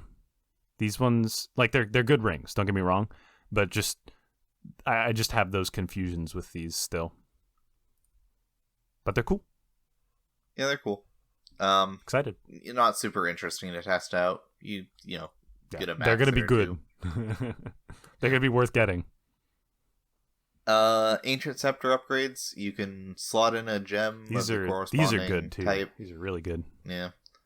So, instead of the ancient scepter's 10% buff, you'll get a 35% buff while you're using the correct element type. So either you'll heal more with blood, you'll freeze longer with ice, you'll poison harder with smoke, and you'll reduce stats more with shadow. So yeah, just to kind of harp in on this a little bit. I think the numbers are a little important. Currently, the scepter gives a 10% augment to all elements, right? Yeah. So to put this into context, just starting along the list with blood, for example, normally blood spells give you an increase of, or a healing amount of 25% of damage dealt. With the normal no gem ancient scepter or a non-blood gem, that goes up to 27.5%. And then with the blood gem, it goes up to 35%. So these gems are like a pretty substantial augment. It goes up to 33.75%. Oh, my bad. I was reading the 35 on the line below. 33.75. You're fine. Close enough.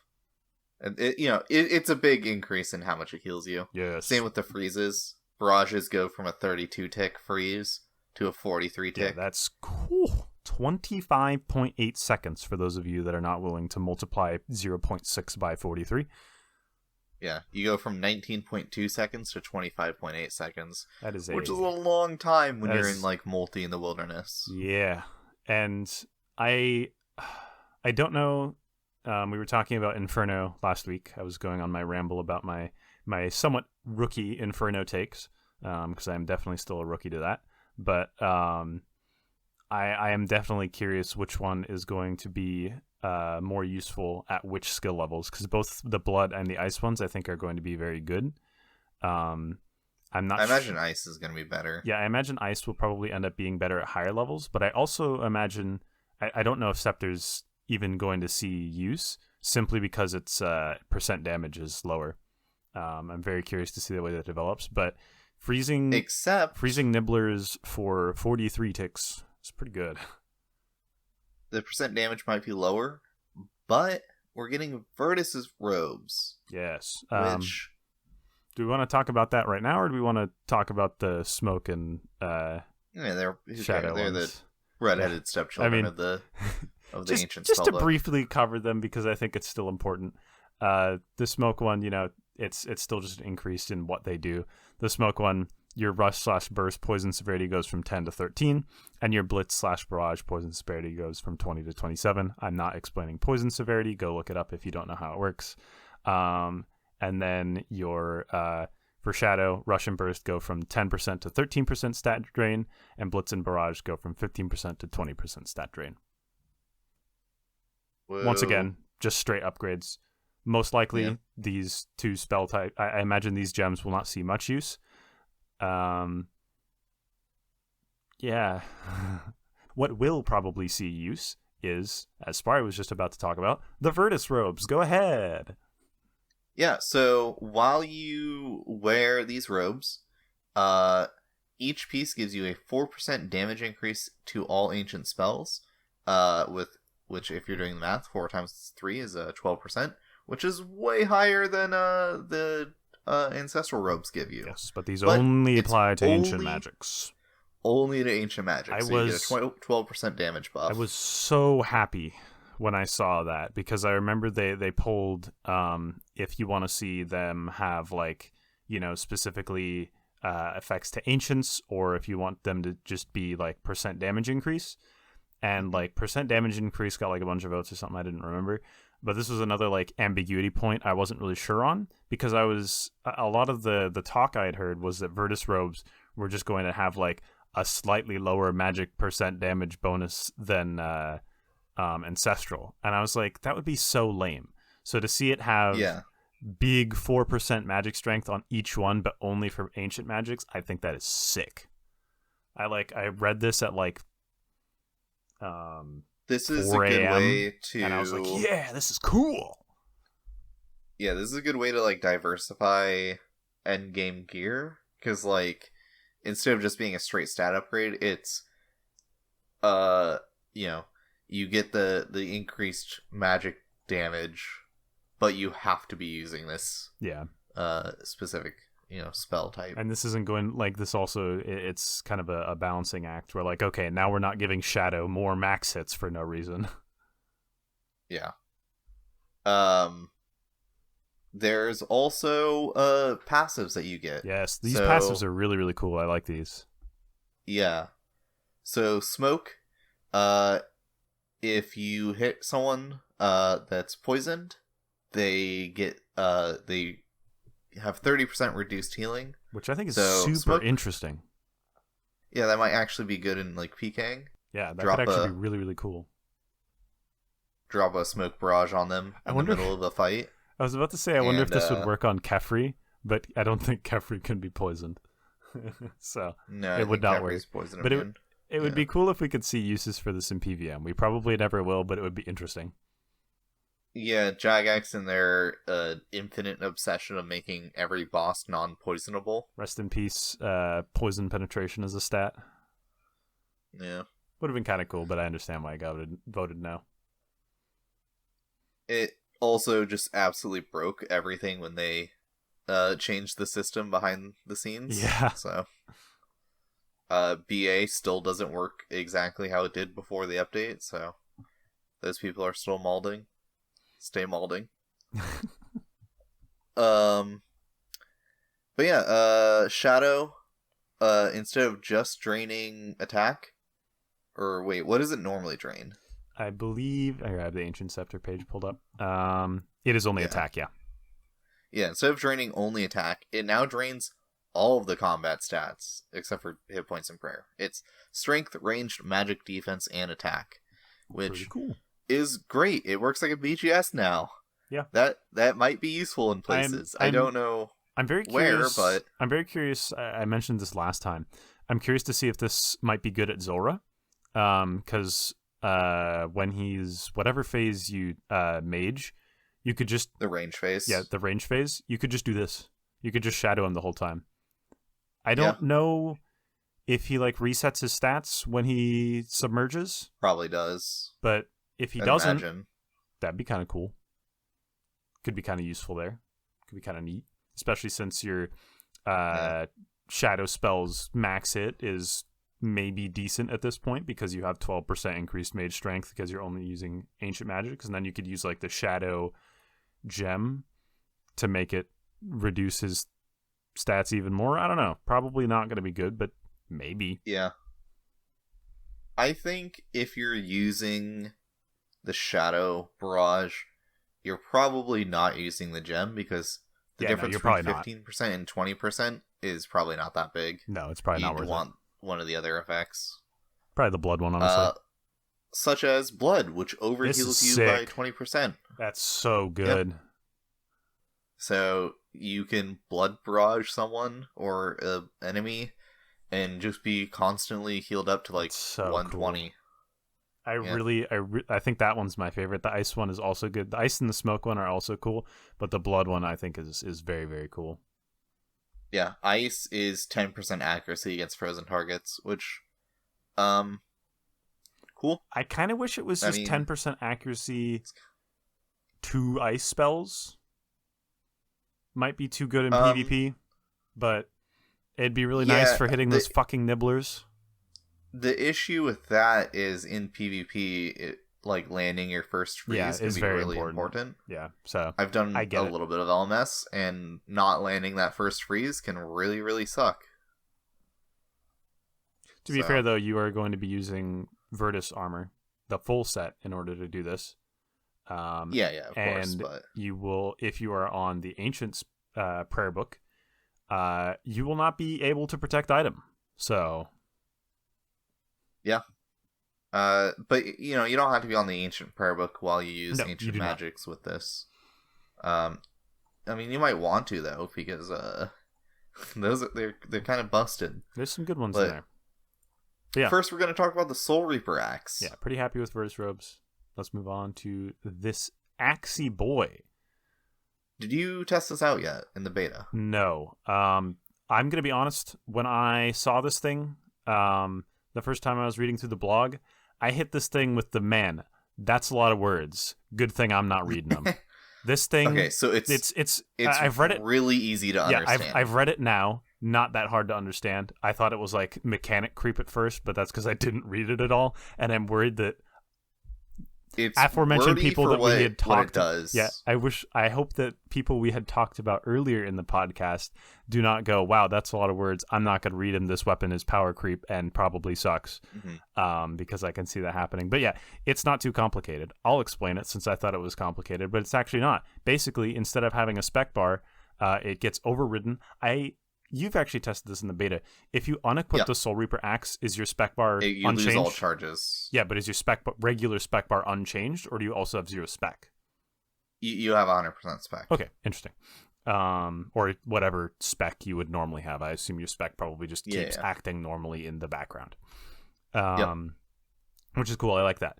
But while you have this Soulreaper Axe equipped, every time you attack with it, you do not need to hit, from what I can tell. You will take 8 damage and gain 1 stack. Every stack you have gives you 6% increased strength. You can have 5 stacks in total. And then you can use the special attack to give an additional 6, or no, to do a single attack with 6% accuracy and strength per stack. Yeah. So I think I can explain it a little bit more clearly. I'm a Destiny how, like, player. the spec works. We like to actually talk about all of the things.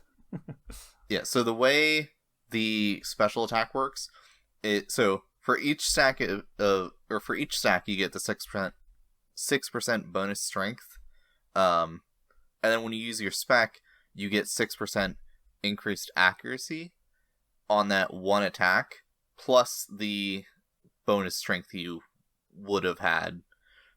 So if you have all 5 stacks, that's 30% increased accuracy and strength for that one attack, and you also get healed for you get basically an overload heal. Stack. Yeah. And if you can't gain a stack, you don't take the damage. That's nice. And if you can't afford the health, then you don't take the damage as well. That's also nice. Yeah. So you've used this. What do you think? It's weird. I haven't used it in, like, proper PVM. I just hit a combat down a bunch with it. I wonder if it's good at Nightmare. Oh, it's a slash Nightmare weapon. I thought it was a crush weapon. Right? Yeah, I didn't realize it was because fucking. It's like a Darrock axe. Yeah, I was under the assumption that it was like fucking leaf bladed axe, where it's crush for some reason. No, it's slash. Huh. Because if you look at the original post by Moronegis, I don't know exactly how to say your username. I'm sorry. If you look at the original Reddit post, they hold it like an Elder Maul. So I just assumed it was a crush weapon. Yeah, no, the art in game is Darrock axe, but the art that they show is different, and I think they're going with different theming. They called in the beta, it's the Soul. Sorry, what was it? It was the Soulreaper Axe. Yeah. And the original concept was the Sandbreaker Axe. Yeah, so it's largely the same from the original post, but there are some key differences. Yeah, and I think the weapon's 5 tick. They don't say on the... attack rate 5. Where does it say that? At the bottom, I see. Other bonuses. It's 5 tick, so it's, slower than, like, your rapier or your... slower than your average weapon, which usually lands at 4 tick, but not significantly slower, like Elder Maul. It's the speed of a fang, so it might be usable.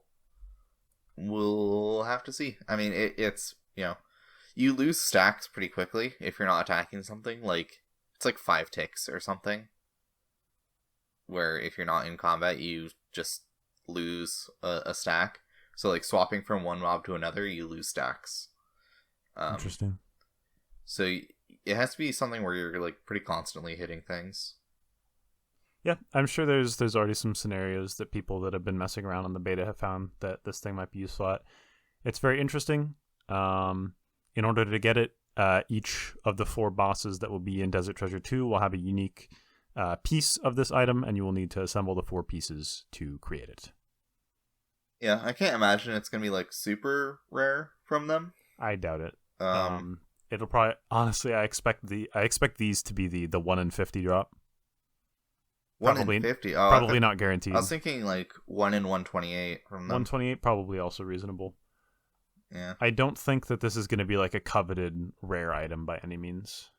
No, it'll be like the Venator bow, I think. Kind of a fun niche weapon that, I'll buy and then regret having. Maybe the prayer skulls will be the 1 in 50s, actually. Yeah. Speaking of prayers, that's the next little bit. So we're not going to go over what they all do, because you can just listen to the last one if you want. Yeah, one additional piece of information that we actually have now that we didn't have then, that I kind of make note of in the video edit of that podcast, is we know the drain rates of these prayers. We know the level you need to be able to use these prayers. And I think those are two very important pieces of information that we didn't have yet. So yeah, there's probably a couple of these that I'll touch on just because I think those pieces of information make or break them. But for the most part, we already talked about them. So, first things first, when you load into the prayer book, it's kind of a lot going on. That's been like a big bit of feedback, is like, wow, there's a lot of kind of visual, I don't want to say clutter, but like there's a lot of things going on. There's a lot of arrows, there's a lot of very kind of clashing colors. Honestly, and the JMods today actually had a post where they said, hey, here's our reworked version of this, and I think it looks a lot nicer. I don't know how much I agree, honestly. It looks a little nicer, I think, but I really don't think it was that cluttered.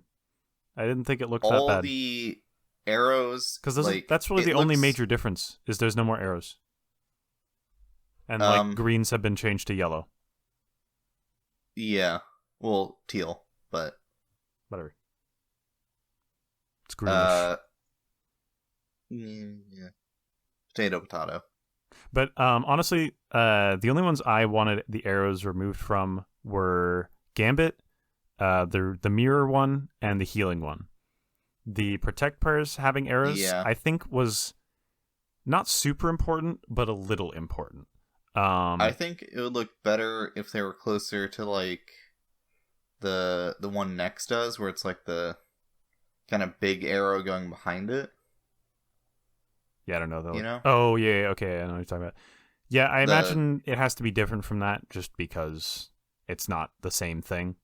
Yeah. But what I was going to say is I think it's a little important that they had like a very distinct visual difference, is because in, let's say, for example, a PvP scenario, I very quickly want to be able to identify which prayer book this person is using. I think it's important visual distinction. And there is actually still a pretty clear visual distinction. Overheads, when you pray them normally, while they're over your head, they have a little yellow background behind them.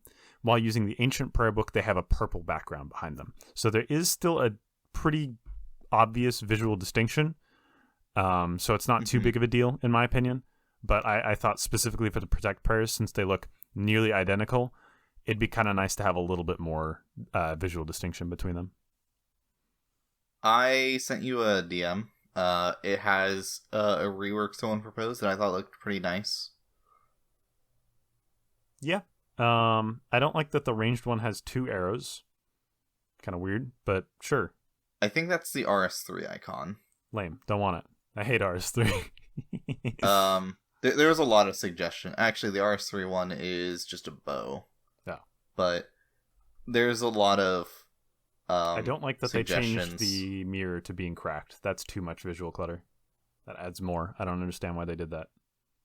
Yeah, I can agree with that. Here's another one. And Bird's going to put these on the screen, too, when I say it, just because I want to add more work to them. And like I said, the one that I'm really glad the ones I'm really glad they removed the arrows from were the Rapid Heal one, the Gambit, and the Reflect. Mm-hmm. Those ones didn't really need arrows. I don't really understand. Right. For the healing one, I kind of get it, because they wanted to make it very distinct that it is different than normal Rapid Heal.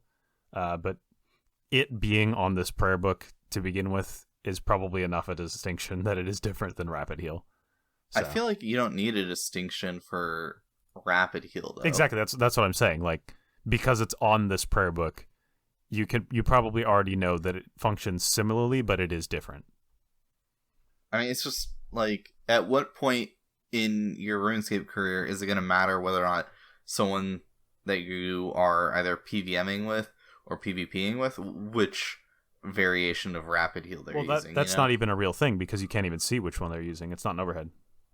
Right. Oh, you're right. That's what I'm saying, is like, it probably doesn't matter because you're the one looking at the prayers. You know you're on. I don't know why in my head I was like, rapid heal, that's an overhead. No, it's not. What I was saying is, it's you're the one using the prayers. You are looking at them, and you know that you're using ancient prayers, so you probably don't need a distinction that it's different than rapid heal. You know you're on a different prayer book, and you can tell, it's a heart. It's probably the same prayer, but maybe a little different. And if you really need to know, you can just hover over it, and prayers have descriptions, unless you have that turned off. Yeah. But enough about the visuals. That's the least important part, I think. The prayers in practice. I used them a bit. I tried a Toa with it, and I did some other little PVM here and there.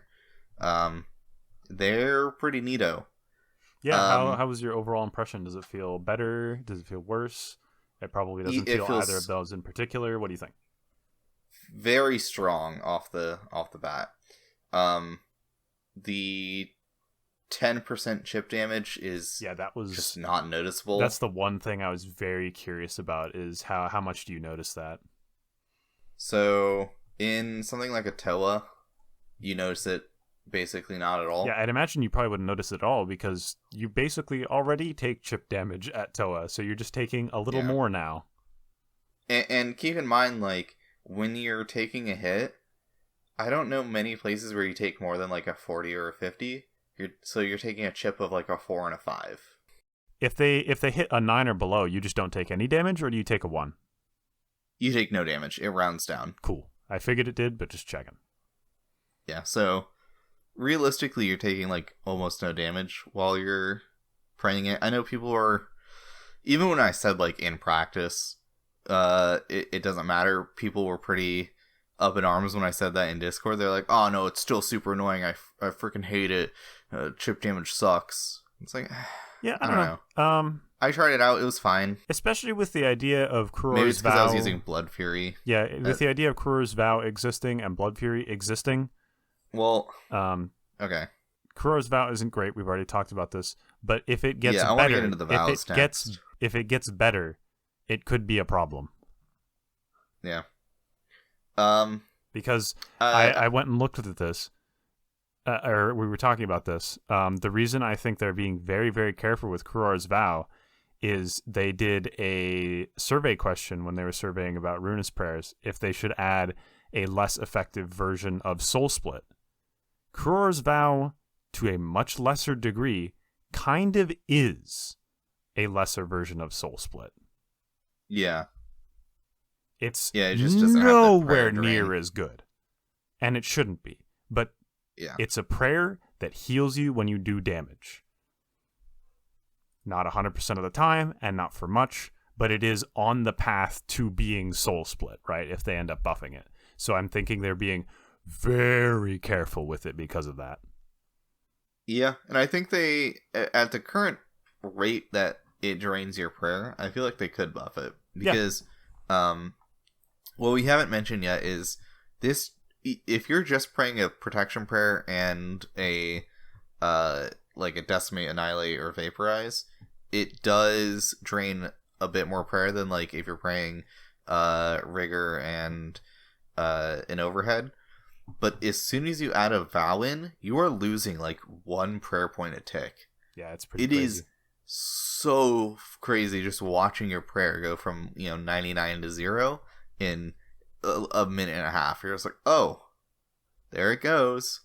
And then if you add on like the food one or anything else, it's just gone. Goodbye.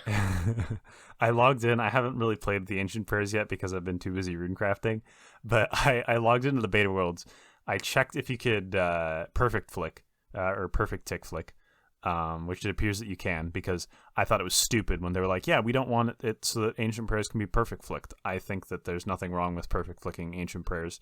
If you can perfect flick, that is a mechanical skill that you have that I think you should be rewarded for. And for the most part, while you are perfect flicking, you basically have to stand still and do nothing else. So I think it's pretty balanced.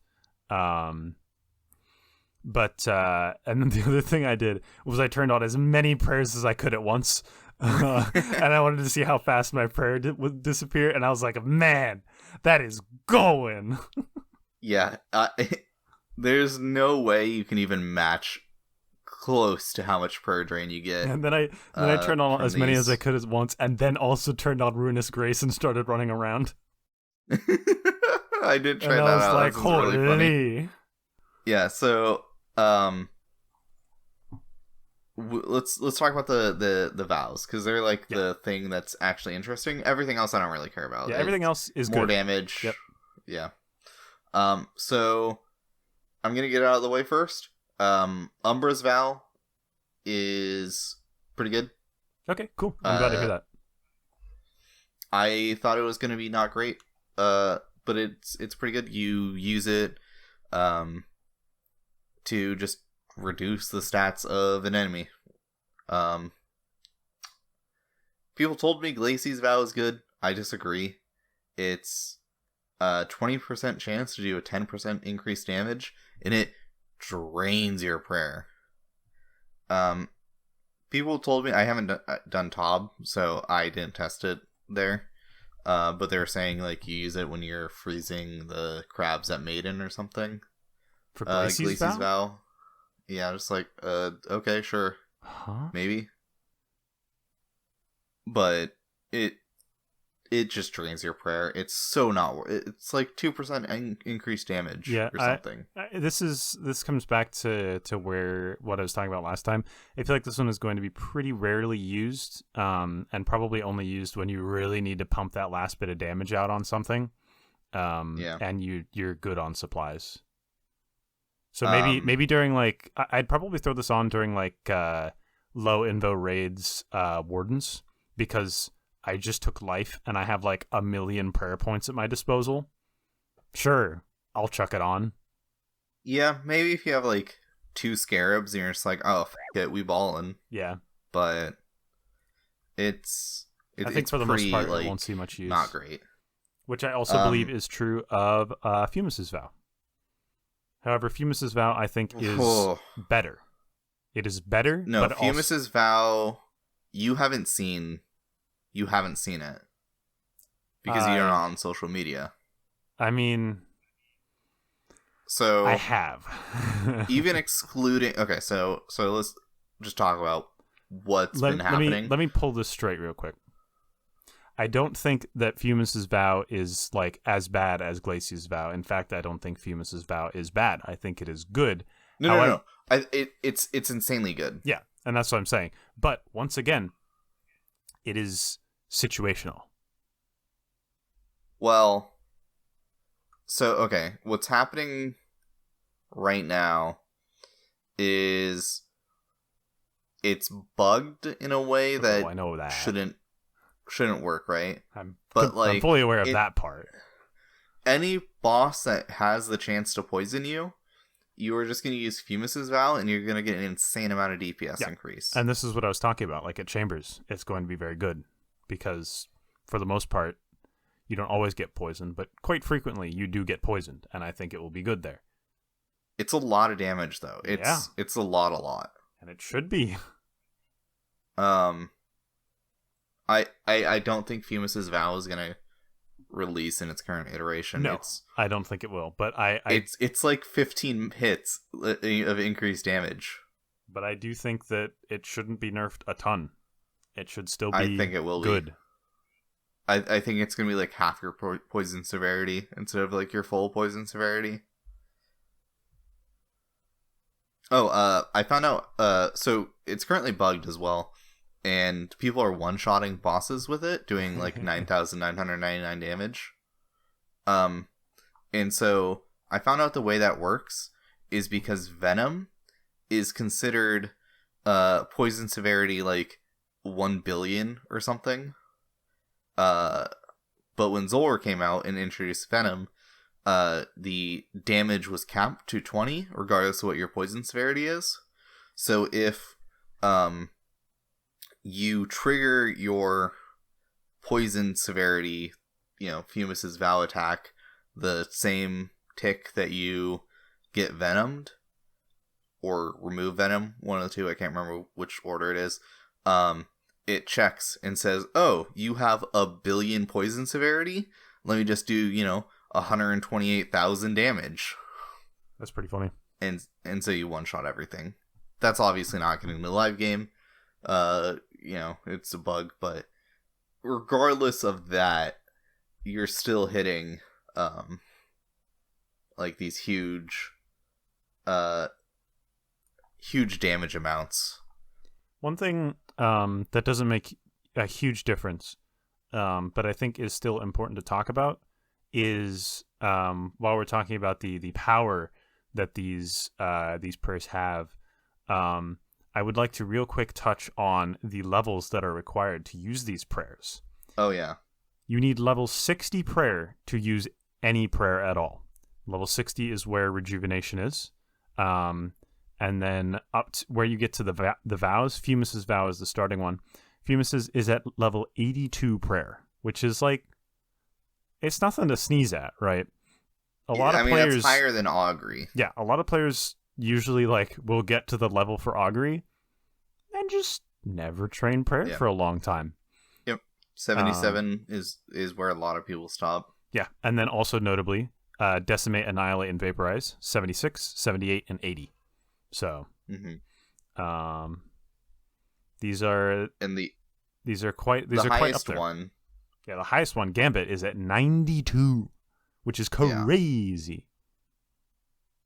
Yeah, these prayers are absolutely cracked. I've seen a lot of sentiment online that these should just not be released into the main game. Really? Yeah.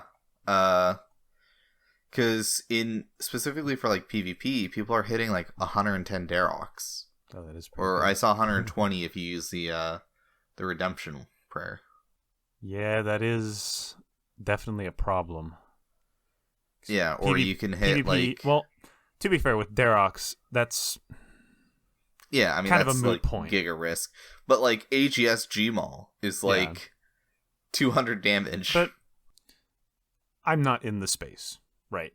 I only hear of the woes of PvP. But that's already kind of a problem.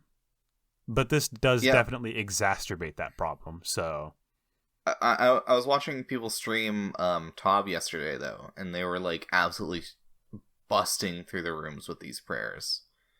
They're kind of cracked. I did Toa with it and was just shredding the rooms. And mind you, I was in max gear. So. Yeah, I think that's also an important distinction here.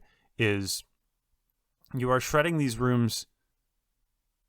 I don't know how much faster, but you're shredding these rooms faster. You are also, because these are on beta worlds with max accounts, also just the most powerful you can ever be. So yeah, I also did tests with my normal melee gear, and DDS hits a few max hits higher, and it'll make 2-phasing wardens way easier, and the Fang has increased max hits, so it's I don't remember the exact numbers now, but I was in Discord with T-Pace, and we were just absolutely flabbergasted at the damage amounts. Yeah, I don't know. I disagree with the idea that these should never be added to the game. No, I think they should be added. That's fucked. But if they do see a nerf, I wouldn't be super surprised. But at the same time, I think a lot of what we're seeing right now of people thinking they're too powerful is probably a little exacerbated by the idea of, hey guys, I'm going to jump on beta worlds and test these out. Wow, I'm shredding. And they're using gear that they've never used before.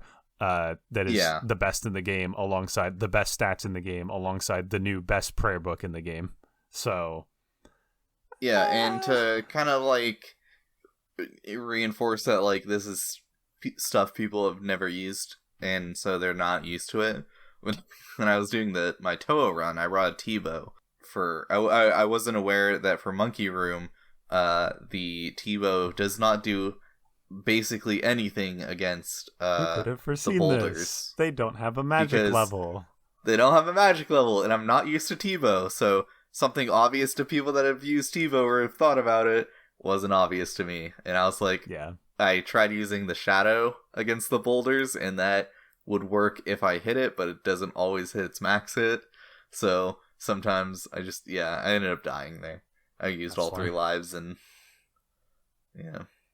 But yeah, no, but even with testing out like Fang and D boots with a Dragon Defender and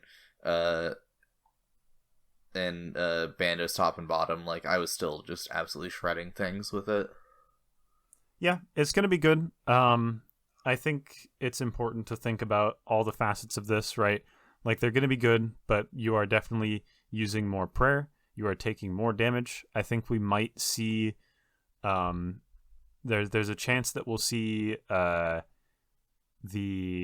amount of damage reduction go down. I think that might be a possible nerf that they do to these. You might go from 90% damage taken to like 80% or something. They might try that.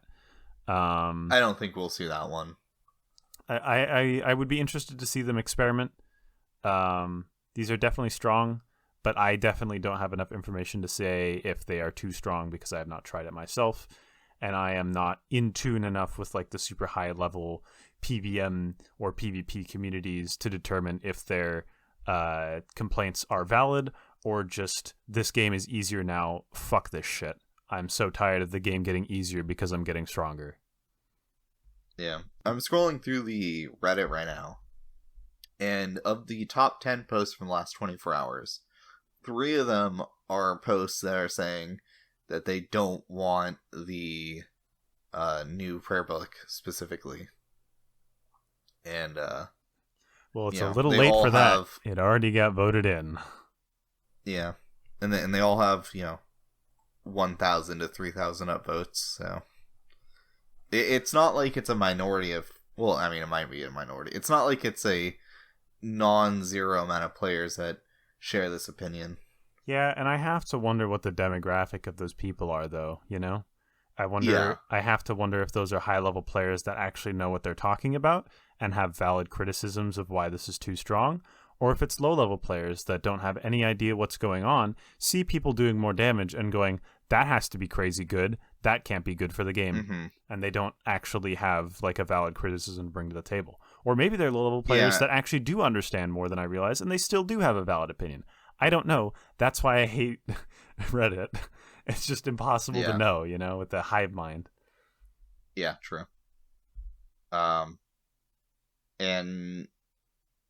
it could be like the meme of your magic level is worth more than gear in terms of like increasing your DPS. It might just be people that have garbage stats that aren't used to also true being 99 and everything.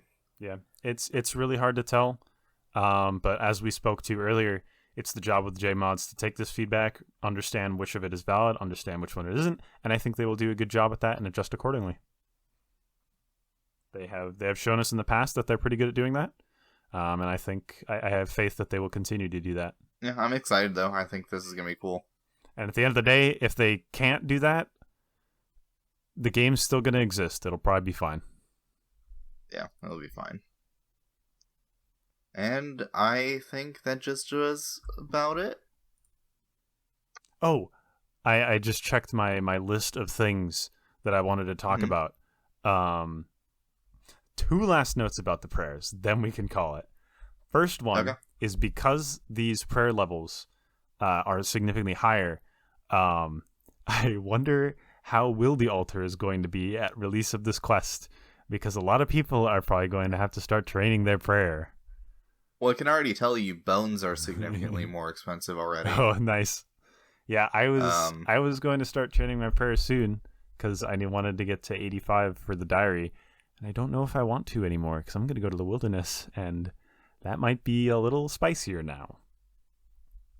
Yeah, it might be worth especially on the heels of wait a bit. This announcement. Maybe I wait till like it's died down a bit, people forget for a little bit in between Desert Treasure 2 dropping and I mean, as long as you have the prayer level for the vows, you're fine, I think. I think highest vow is 86, right?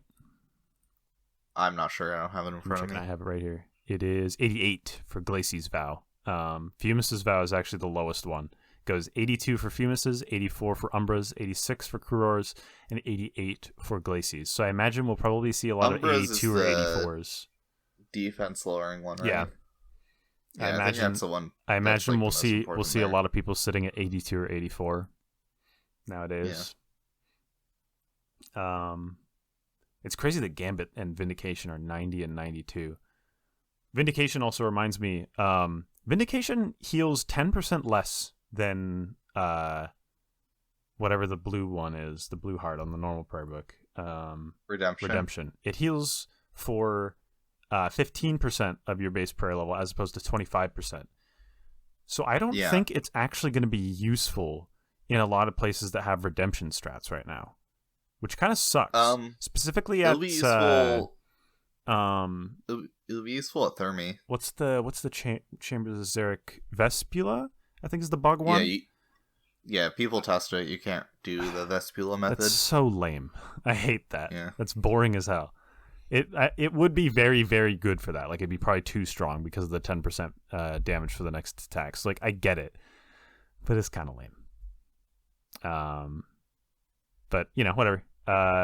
It's probably a good thing that it's not useful there because that would be crazy. And then the last thing I wanted to very briefly mention is when you change to the Ruinous Prayers prayer book, icon changes from the little star that we all know and love to the Zaros symbol. And I think that that's weird and looks wrong and should be changed. It looks really bad.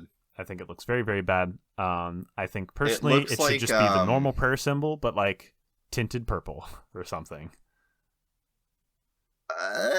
Because right now, the normal what prayer happens symbol is the Saradomin symbol, isn't it? No. Well, maybe. I don't know. I think I don't know.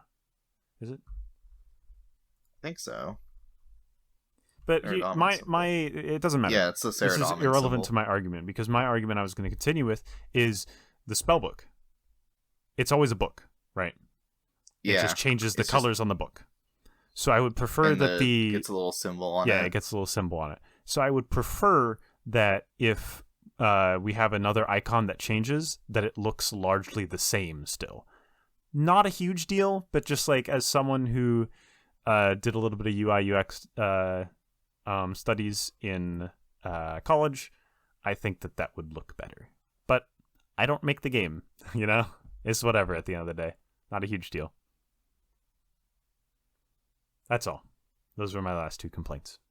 Yeah, so if you like the podcast, make sure you follow us on whatever you're listening on. We are on Spotify, Podcasts, Apple Podcasts, and like a million other things that we automatically get published to.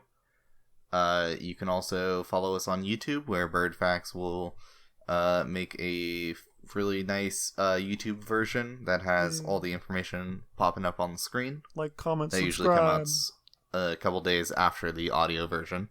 Yeah, so far I've been sticking to Thursdays at 2 p.m. for the release of those. We'll see if that lasts. Yeah, and I'm going to try to make sure this is edited and done by Tuesday. I want it out on Tuesday, 5 a.m. Pacific Standard. Yeah, 2 p.m. Pacific Standard as well for podcast. I could change it to be a little earlier in the day, but that was what I did for the first episode, so I just stuck to it for now. We'll see. Might change it. Yeah. We also have a Patreon. Patreon.com/GuthixRest. You can go over there. I submit the audio there. Going forward, I am going to do uncensored audio there. So if you don't like the bleeps, if you think they're annoying, you can give us like a couple bucks and support what we do. You can give us a few bucks and hear me say fuck. Yeah, you can hear him say It's great. Love that. I'm going to censor that just because I think that's funny. You'll never know what was said there unless you give us money. Woo. You'll have to pay money to find out. Yeah, so that's all going to be there. I haven't talked to Bird about this yet, but maybe I'll just put up the raw audio like tomorrow morning. I haven't thought about whether or not I would do that. I mean, I think I've heard of other maybe content creators doing a similar thing. So yeah, the Wilderness podcast, they do it, and that's what made me think, oh yeah, I could do that if like people will just want to know our thoughts the day after. Yeah, I know something that other content creators do is they like, for like my video version, for example, one thing they do is they just upload like the file from whatever video editor they use, so you can go in and just like look at it. I don't think that would be super helpful for us, and I don't want people to see my editing skills because it looks nice, but I'm sure I'm doing things completely wrong. I'm very new to this. I have experience in the past with video editing skills, but I'm learning a new one, and I don't have a whole ton of experience, so I wouldn't want to put that out there because I might get rolled. Yeah, I don't know. I still haven't decided if I'm gonna do that or not, but we'll see if I do. You'll know if I do. It'll be up if it is. We also have a Twitter. We'll put it edit. We do have a Twitter. We have a Twitter with a great background image and profile picture. Spent way too much time on that last night. Looks awesome though. Love it. Looks very nice. It is twitter.com/GuthixRestPod. Try to get just Guthix Rest, but the account that owns that is banned. Sag. Elon, we also have our personal Twitters. Give it to us. You fat bastard. We also have our personal Twitters. Mine is at a guy named Sparre. Birdfax is at BirdfaxR. Yes, sir. We'll use mine. Oh, and also we have a coffee if you want to just do like a one-time donation to help support us. That is going to be at ko-fi.com/GuthixRest. And I think that's just about it. I would say that is it. I don't have anything else on my notes sheet, so I think we are just about done. Yeah. Have a great one, everyone. Bye-bye.